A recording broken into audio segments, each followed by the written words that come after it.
So your final exam is the MTA Database Fundamental Exam. And the exam dates and times I will post for you. I do not know them right now. But once you take the exam and I receive your score, any passing score, you automatically get 100 points. If you do not pass, you have to wait 24 hours before you can retest. And if you do not pass both times, then I prorate your score. So you're still going to get points. But to help ensure that you pass, make sure that you have reviewed the skills that are measured in the test.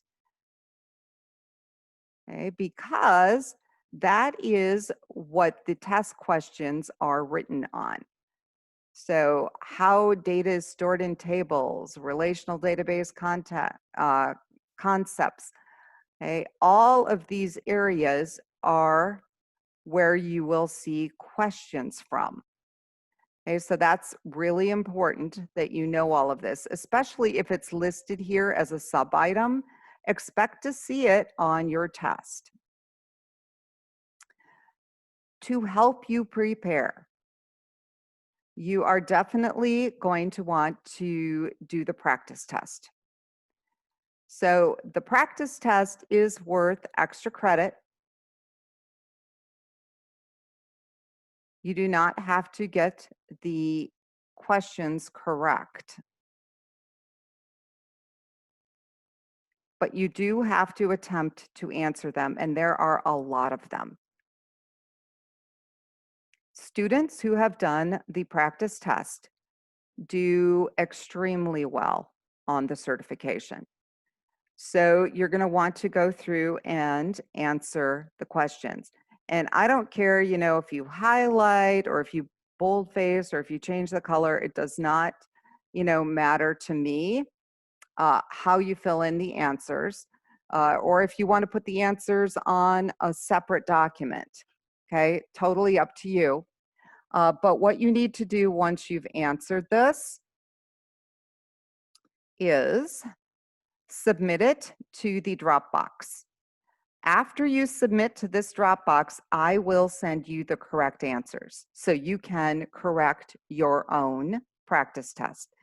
And that way you can learn from what you missed.